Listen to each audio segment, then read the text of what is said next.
आज आपण थोडा वेळ कंपॅरिझनबद्दल बोलू. काय असतं कंपैरिजन? हिंदी में घेतो. आज हम कंपैरिजन के बारे में बात करेंगे.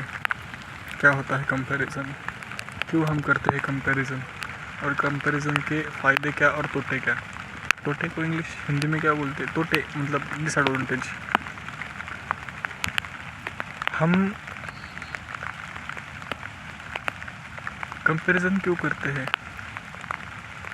क्योंकि हमें बचपन से सिखाया गया है. बचपन में जब हम चलना सीख रहे थे तब भी हमसे कंपैरिजन किया गया. देखो, हमारा लड़का अभी तक नहीं चल रहा, सामने वाले का लड़का अभी सिर्फ 6 महीने का है और वो उठने लगा है और चलने लगा है. इससे जो कंपैरिजन चालू होता है वो मरते दम समय तक आपके पास मेरे पास इतनी संपत्ति है, उसके पास इतनी संपत्ति है, उसका भी कंपैरिजन होता है. कंपैरिजन अच्छा है या बुरा? कोई लोग बोलेंगे कि कंपैरिजन अच्छा है क्योंकि वो आपको मोटिवेट करता है, आपको इनकरेज करता है कि आप अपनी लिमिट तोड़ो और आपके बियॉन्ड द लिमिट जाओ. लेकिन ये लिमिट तोड़ते समय या लिमिट के बियॉन्ड जाते समय हम खुद को भूल जाते हैं या हम समझना और सोचना छोड़ देते हैं. जब हम दूसरे से कंपैरिजन करते हैं तब हम उसकी कैपेबिलिटीज़ अपने अंदर लाने की कोशिश करते हैं. उदाहरण के लिए, अगर एक लड़का पढ़ने में बहुत अच्छा है तो हमारे पिताजी या हमारे घर वाले हमको बार बार बोलेंगे कि तुम भी पढ़ो, तुम भी ये करो, तुम भी वो करो, उसके जैसा बनो. पर मैं उसके जैसा बनूँ ही क्यों? उसके जैसा ही बनना होता तो भगवान ने मुझे बनाया क्यों होता? सृष्टि ने मेरा निर्माण क्यों किया होता? अगर उसके ही जैसा बनना होता तो उसके जैसा वो है. दुनिया में हर एक पीस, हर एक इंसान, हर एक जानवर अलग है, हर एक की विशेषता अलग है. तो मैं उसके जैसा बनूँ ही क्यों? उसके बाद मुद्दा आता है कि समाज ये बोलता है कि ये करो या वो करो. समाज जाने दो, समाज बोलना है उसका काम और वो बोलेगा, कई बार नहीं बोलेगा, वो उसका काम है. हमारा काम क्या है? हमारा काम? कंपैरिजन करना, अपनी बियॉन्ड लिमिट में जाना, खुद की लिमिट का तोड़ना. चंदू चैंपियन एक बहुत अच्छा पिक्चर है, बहुत मुझे बहुत पसंद आता है. कि चैंपियन वो होता है जो दूसरे को हराता है, वो नहीं. चैंपियन वो होता है जो खुद के अंदर की वो उस आवाज़ को हराता है जो उसको बोलती है कि तू ये नहीं कर सकता. इस डायलॉग में मुझे एक थोड़ी सी चूक लगी. हमारी जो अंदर की आवाज़ है वो हमसे ही आती है या बाहर से आती है, वो चेक करना महत्वपूर्ण है. क्योंकि कई बार हमारे अंदर की आवाज़ बोलती है कि वो ऐसा कर रहा है इसलिए तू ऐसा कर, वो ज़्यादा पढ़ रहा है इसलिए तू ज़्यादा पढ़. क्यों पढ़ूँ? मुझे पढ़ना है तो मैं पढ़ूँगा. वो पढ़ रहा है इसके लिए मैं पढ़ूँ, या वो ज़्यादा खेल रहा है उसके लिए मैं ज़्यादा खेलूँ, या वो कर रहा है उसके लिए मैं करूँ. मैं क्यों करूँ यार? मैं अलग हूँ, सबसे अलग, सबसे ढलग.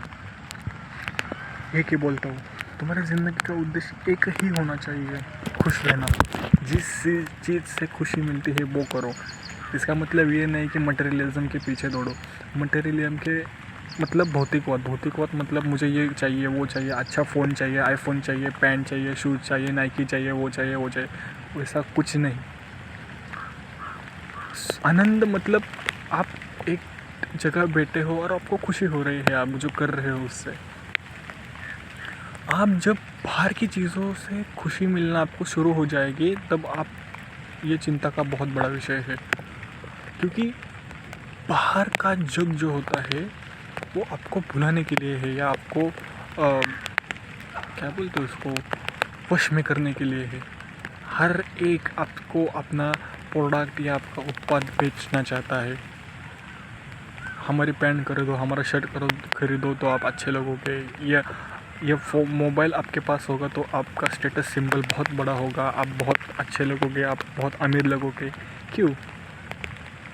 अगर मेरे पास मोबाइल नहीं भी है तो फिर मैं अच्छा लगूंगा। मैं इम्पोर्टेंट हूँ। मेरे पास जो चीज़ें हैं, मेरा घर दार, ज़मीन, बंगला, घड़ी, मोबाइल फ़ोन, ये इम्पोर्टेंट नहीं है। इम्पोर्टेंट है कि मैं हूँ और मैं खुश हूँ। किसी को ऐसा अकेले बैठकर चाय पीने में जो मज़ा आता है, वो भी नुक्कड़ वाली, वो 5 स्टार होटल में जाकर 500 वाली खुद बनाकर पीने वाली चाय में नहीं आता तो नहीं आता ना। मैंने एक पॉडकास्ट में सुना था, एक बहुत मिलियनर होगा, वो बोल रहा था कि मेरी बहुत इच्छाएं थी, मैं एक छोटे से घर से आता था, मेरी बहुत इच्छाएं थी कि ये करना, वो करना, जेट खरीदना, बोट खरीदना, और वो क्या होता है, वो आलीशान बोट होती है वो खरीदना, सब इच्छाएं थी। इसके लिए मैंने बहुत मेहनत की, बहुत मेहनत की, खुद को भुला दिया, दुनिया को भुला दिया, और खूब मेहनत करता गया, और एक दिन मेरे पास ये सब आ गया। और मेरी उस टाइम जो इच्छा थी कि मेरे पास अगर वो टाइप की वो गाड़ी आएगी या बोट आएगी तो मैं ऐसा भगाऊंगा और ऐसा मज़ा आएगा, तो मेरे पास जब वो सब था और मैंने वो फीलिंग फिर से लाने की कोशिश की, और मैं वो कर रहा था, मतलब उसको एक गाड़ी थी बहुत आलीशान, वो बहुत ज़ोर से चलानी थी, तो उसकी वो बचपन से इच्छा थी, और उसने वो इच्छा पूर्ण भी की, और वो गाड़ी ज़ोर से चलाई, लेकिन उसको मज़ा नहीं आया। इसलिए वो अंतिम में बोला कि सब मोह माया है। अब वो पीछे मुड़कर देख रहा है तो उसे पता चल रहा है कि मैंने अपने लाइफ के 40 साल कैसे गुजर दिए, मुझे ही पता नहीं। 40 साल बाद मेरे पास सब कुछ है, लेकिन कुछ नहीं है। सब कुछ होने में और कुछ नहीं होने में बहुत फ़र्क है। लोग बोलते हैं कि पैसा ही सब कुछ है, होगा, मैं नहीं बोलता। आप बाहर जाओगे, आपको खाना चाहिए तो आपको पैसा मिले, पैसा के बिना आप नहीं ले सकते, लेकिन ऐसा भी नहीं है कि आपके पास पैसा नहीं होगा तो आप भूखे ही रहेंगे। आपके दृष्टिकोण पे सब कुछ है। आप ही इम्पोर्टेंट है, बाकी कोई इम्पोर्टेंट नहीं है। खुल के जियो। और मेरा एक मानना मानो कि निसर्ग के सानिध्य में रहो, क्योंकि हम जो इंसान है वो निसर्ग की देन है। निसर्ग से हमारी उत्पत्ति हुई है, इसलिए निसर्ग के साथ जितना आज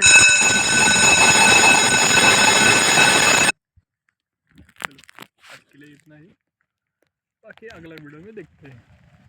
और याद रखना, खुश रहना, और हाँ, वो तारक मेहता में जो बोलते हैं ना, हंसते रहना। प्रॉब्लम्स तो है सबके साथ, बस नज़र है कि है बात, वैसा हंसते रहो।